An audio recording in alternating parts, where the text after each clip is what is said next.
Assalomu alaykum do'stlar. Bugungi mavzuyimiz 10-sinf matematika kitobidagi yechimlarni davom ettiramiz.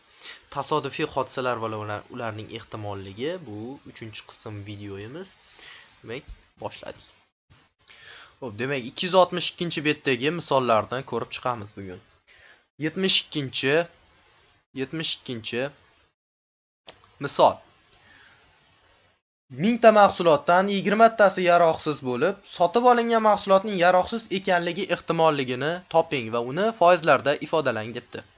Demak, 20 ta yaroqsiz mahsulot bor va umumiy 1000 tadan, umumiy 1000 ta mahsulotdan biz mana shu 20 ning 1000 ga nisbatini topishimiz kerak bo'ladi. Bunda qisqartirib yuboradigan bo'lsak 0,2 hosil bo'ladi. Biz buni foizlarda ifodalamoqchi bo'lsak, uni 100 ga ko'paytirib qo'yamiz va bizda 2% degan javob bo'ladi. 73-masala. 73-masala. Demak, maktabda 800 ta bola o'qiydi. Demak, umumiy 800 ta bola bor. Umumiy 800 ta boladan 80 tasi a'lochi ekan. 80 tasi a'lochi ekan. Ixtiyoriy tanlab olingan bolalarning a'lochi bo'lish ehtimolligini topishimiz kerak. Bunda ham yuqoridagi misol kabi asosiy songa bo'lamiz, ya'ni umumiysiga bo'lamiz. Shunda bizda hosil bo'ladi 0,1 ehtimollik bilan a'lochi o'quvchi bo'lar ekan. Demak, 74-masala. Savatda 30 ta qizil olma, 30 ta qizil olma bor ekan. Xo'sh. 20 ta navshati nok, 20 ta nok, navshati nok. Xo'p. Savatdan tavakkaliga bir dona meva olindi. Uning nok, olma, yong'oq bo'lish ehtimolligini toping. Keling, osonrog'idan boshlaylik. Demak, yong'oq bo'lish ehtimolligi bormi? Bizda savatda olma va nok bor va yong'oq bo'lish ehtimolligi 0 ga teng bo'ladi. Chunki savatimizda yong'oq yo'q. Xo'p, endi nok bo'lish ehtimolligini topamiz. A holatimizda nok bo'lish ehtimolligi. Nok bo'lish ehtimolligi bizda umumiy 50 ta meva bor va undan 20 tasi nok. Va hosil bo'lyapti bizda 0,4 ehtimollik bilan nok bo'lar ekan. Endi olma bo'lish ehtimolligi. Olma bo'lish ehtimolligi bizda demak 50 ta meva bor va 30 ta olma bor va bundan hisoblaydigan bo'lsak 0,6 ehtimollik bilan olma savatdan chiqar ekan. Davom ettiramiz. Xo'p, 75-masalaga e'tiboringizni qarating. Idishda 15 ta shar bor. Ularga 1, 2, 3 va umumiy birdan 15 gacha sonlar yozilgan. Tasodifiy ravishda idishdan bitta shar olindi. Unda yozilgan sonning 7 ga, 10 ga, 5 ga, 3 ga, 2 ga bo'linish ehtimolligini toping deyilyapti. Demak, tasodifiy ravishda idishdan bitta shar olingan ekan va ulardan ehtimolliklari berilibdi bizda. Demak, A holatimizda 7 ga bo'linish ehtimolligi, B holatimizda 10 ga bo'linish, C holatimizda 5 ga, D holatimizda 3 ga bo'linish va E holatimizda 2 ga bo'linish ehtimolligini topishimiz kerak. Bizda birdan 15 gacha bo'lgan sonlar bor va ulardan nechtasi juft bu yerda?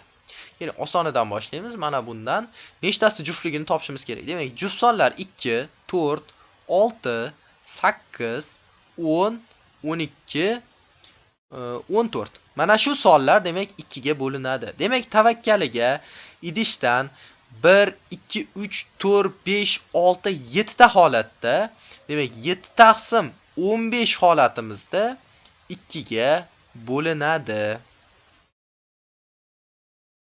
2 ga bo'linadigan son chiqadi. Xo'p, 3 ga bo'linadigan sonlarchi?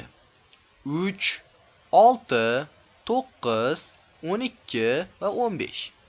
Ular nechta? 1, 2, 3, 4, 5 ta. Demak, 3 ga bo'linish ehtimollik bilan 5 taqsim 15 yoki 1 taqsim 3 ehtimollik bilan bo'lar ekan. 3 ga bo'linish bu. Xo'p, endi 5 ga bo'linishchi. 5 ga bo'linadiganlar nechta? 5, 10, 15. 3 ta xolos. Demak, 5 ga bo'linish ehtimolligi 3 taqsim 15 holatda barobar 1 taqsim 3 ekan. 1 taqsim 5. 1 taqsim 5. Xo'p, bu ham bo'ldi. 5 ga bo'linish. 10 ga bo'linishchi. 10 ga bo'linish faqatgina bitta holatda bo'ladi. Bu 10 ga bo'linish. Mana bu yer 15. 1 dan 15 holatida. Xo'p, endi 7 ga bo'linish ehtimolligi bizda 7 va 14 bo'lgani uchun 15 dan 2 holatimizda 7 ga bo'linadi. Qolgan holatlarda esa bo'linmaydi. Demak, mana shu tarzda hisoblanadi. Demak, davom ettiramiz.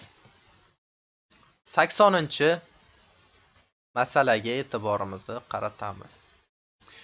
Xo'sh, 80-masalada aytilyapti. Kubning yoqlari oq yoki yashil rangga bo'yalgan. Kub tashlanganda oq rangli yoq chiqish ehtimolligi, demak, oq rangli chiqish ehtimolligi 1 taqsim 3 ga teng ekan. Yashil rang chiqish ehtimoligi esa 2 taqsim 3. Demak, kubni tasavvur qilamiz. Kub qanday ko'rinishda bo'ladi? 4 burchak shaklda. Xo'p, 4 burchak shaklda bo'ladi va uning 6 ta yog'i bo'ladi. Mana 6 ta yog'i bor. 6 ta yog'i bor. Va shu 6 ta yog'ini bu nisbatda bo'lib olishimiz kerak. Mana bu nisbatda. Demak, maxraj qismini biz 6 ga moslashimiz kerak. Buning uchun biz surat va maxrajini 2 ga ko'paytiramiz.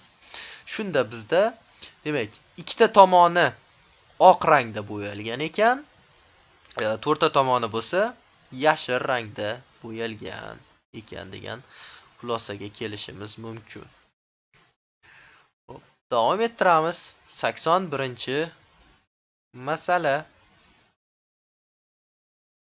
Idishda o'lchamlari bir xil, 18 ta ko'k, 15 ta qora, 17 ta qizil qalam bor. Idishdan tavakkalliga bir dona qalam olindi. Uning ko'k, qizil, qora rangda bo'lish ehtimolligini toping. 3 xil holatda. Bizda demak 3 xil rang bor: ko'k rang, qora rang va qizil rang. Qora. Xo'p, ko'k rangda demak 18, qora ranglilar demak 15 ta va qizil ranglilar 17 ta. Biz dastlab umumiysini topib olishimiz kerak. Demak, 18 plus 15 plus 17. Bunda 35, umumiy 50 ta. Demak, 50 ta rang bor ekan. Xo'p, ko'k rangli chiqish ehtimolligi 18 taqsim 50 yoki bo'lmasam 0.36. Qora rangli chiqish ehtimolligi bo'lsa 15 taqsim 50 yoki bo'lmasam 0.3. Xo'p, qizil rangli chiqish ehtimolligi bo'lsa bizda 17 taqsim 50 yoki bo'lmasam 0.34 ekan. Davom ettiramiz. Bizda demak keyingi masala 82-masala. Idishdagi sharlarning 40% oq, 3 dan 1 qismi qora, qolganlari qizil rangda. Idishdan tavakkalliga bitta shar olindi. Olingan sharlarning qaysi rangda bo'lish ehtimoligi ko'proq deyilyapti.